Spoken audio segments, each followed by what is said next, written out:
Olha aqui, ó. O objetivo da revisão, a grosso modo, assim, é você manter... O seu cérebro é como se fosse um monte de gavetas, vamos colocar assim. E sempre quando você busca algum tipo de informação, ele vai abrir uma gavetinha lá. E deixa eu te falar uma coisa. O que tiver na primeira gaveta é mais fácil de ser acessado. Então, o seu objetivo é colocar, supondo, imagine só, você ter a capacidade de colocar na primeira gaveta tudo o que você vai precisar para o Enem. Isso não seria fantástico? Seria fantástico. Só que olha só o que acontece, ó. Você está vendo uma nova informação. Você está estudando, você está fazendo um exercício, você está felizão lá da ideia, você está aprendendo. Em média, tá? Em média, e isso é uma média entre várias pessoas, cada um absorve de um jeito, mas eu estou falando aqui de uma média. As pessoas, de uma maneira geral, quer dizer, em média, uma média das pessoas, elas absorvem apenas 30% daquilo que ela estudou. No primeiro momento, ela se esforçou, estudou uma quantidade de informação ali, ela só conseguiu captar, absorver realmente 30% daquela informação. Então, olha só o que você quer fazer. Você gostaria de pegar toda aquela informação que você acabou de estudar e colocar toda ela na primeira gaveta. Ou seja, de fácil acesso para o seu cérebro. Para quando você chegar no dia no Enem, aquela informação está disponível para você. E você pegar aquela informação e utilizar no seu exercício lá e voltar para casa feliz da prova, não é isso? Do Enem. Só que você não consegue manter. Então, o que você tem que fazer? Você tem que ir atrás do que está perdido. E é exatamente por isso que serve a revisão. Para você ir atrás do que estava perdido. E além disso, você ainda vai reforçar o que já foi retido. Você vai atrás do que foi perdido e ainda reforça o que foi retido. É esse o papel da revisão. E olha só, você tem que fazer uma revisão legal de 14 em 14 dias. Então você está estudando história lá, você viu um conteúdo, absorveu 30%, né? Absorveu 30%. Depois de 14 dias, seria bom você revisitar aquele conteúdo. Por quê? Depois de 14 dias, você já vai começar a esquecer também aquilo que você reteve. Então, você vai lá, reforça o que você reteve e abrange um pouco mais o seu conhecimento. O seu cérebro retém um pouco mais. Só que o meu objetivo aqui não é com história. Meu objetivo aqui é que você atinja os 847 pontos em matemática sem precisar se preocupar com a teoria. E deixa eu te dar uma boa notícia. A boa notícia é o seguinte, revisar matemática é muito mais fácil do que revisar história. Muito mais fácil do que revisar geografia. Muito mais fácil do que revisar biologia. Por quê? Simplesmente pela incrível interdependência que existe entre os conteúdos. Como assim, Marlos? Interdependência entre os conteúdos. Um conteúdo de matemática, para você entender ele claramente, possivelmente, você vai precisar de outros conteúdos anteriores. Por exemplo, o exemplo que eu gosto de dar sempre. Você está lá estudando matemática financeira. Juros, capital, montante, você fez aplicações, taxa de juros, né? Você está lá estudando aquilo ali. Eu te pergunto, você vai conseguir entender aquele conteúdo? Você vai conseguir fazer os exercícios de matemática financeira sem antes ter visto porcentagem? Vai ser difícil para você. Vai ser difícil. Assim como também é difícil você fazer exercício de porcentagem sem ter visto antes frações. Alguns exercícios você não consegue fazer. Você não vai conseguir entender toda a porcentagem se você não tiver visto frações. Até porque porcentagem vem de uma fração. É uma fração que eu posso expressar naquela forma, com o símbolo de porcento. Ou eu posso expressar por um número decimal. Mas você tem que ver. Então, existe uma interdependência entre os conteúdos. Então, olha só o que acontece. Olha que interessante.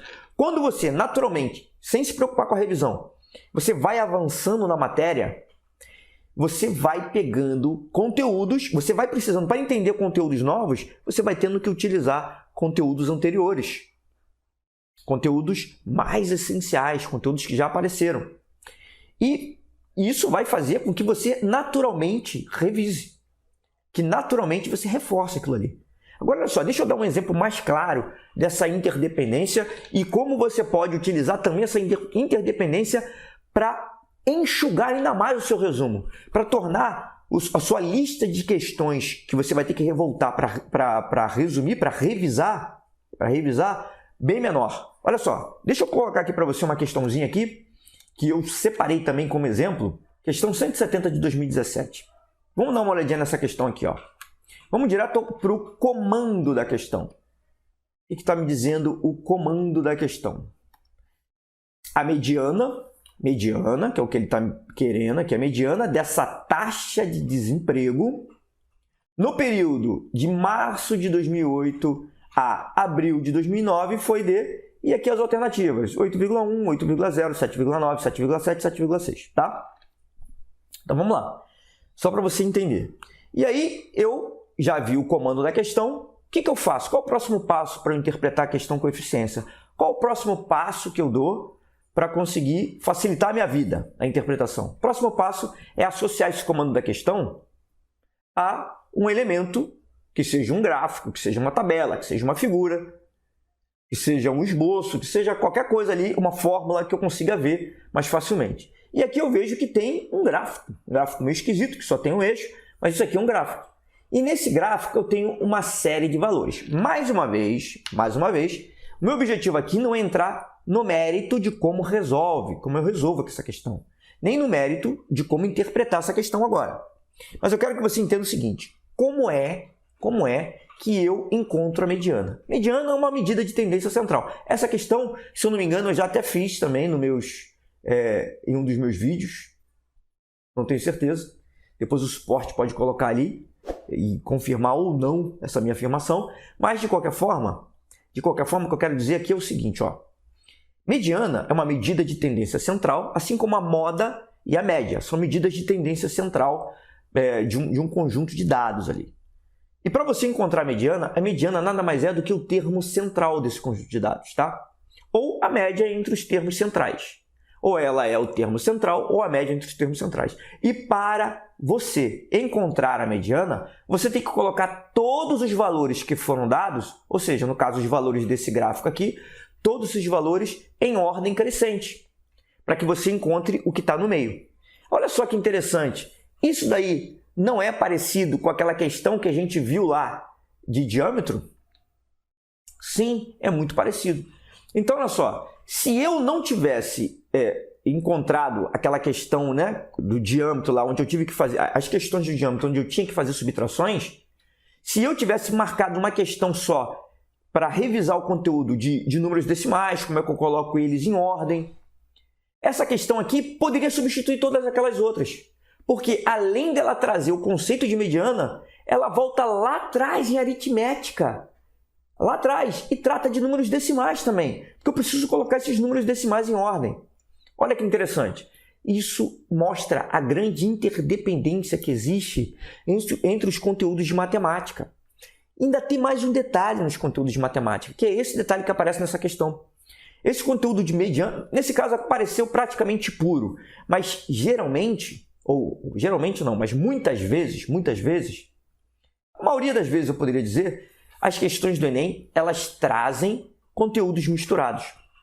Isso pode parecer uma maldição na hora da prova, mas não é tanto. Por quê? Porque isso já está te ajudando a revisar se você estuda por exercício. Olha que incrível. Você está fazendo uma questão que abrange 2 conteúdos, 3 conteúdos. Ou seja, você está atacando 3 conteúdos ao mesmo tempo. Você está se preparando para a prova do Enem de uma maneira mais complexa. Olha só o que eu estou te dizendo, para você atingir 847 pontos em matemática no Enem, sem precisar se preocupar com a teoria. Se você estivesse estudando pela teoria, você ia vendo exercícios 1 a 1, assim, por conteúdo. Hoje eu vou estudar estatística. Aí você começa a fazer um monte de exercício só de estatística. Questões não contextualizadas ou contextualizadas, mas que tragam só estatística pura. No Enem vai aparecer tudo misturado. Um monte de coisa misturada lá. Por isso que um monte de gente me diz assim, eu entendo tudo quanto é teoria, mas quando chega na hora de aplicar, eu não consigo. Por quê? Porque o estudo está baseado na teoria. Eu proponho a você, e eu realmente acredito nisso, que você tem que basear o seu estudo nos exercícios que no início pode ser muito difícil, pode ser parecer difícil, mas deixa eu falar uma coisa para você. Hoje, difícil. Amanhã, seu sonho. 847 pontos em matemática no Enem. Sem precisar se preocupar com a teoria. Para que você consiga cursar o curso que você escolheu, fazer o que você gosta, ajudar pessoas e ainda ser reconhecido por isso, seja financeiramente ou profissionalmente. É isso que eu proponho para você. Tudo bem?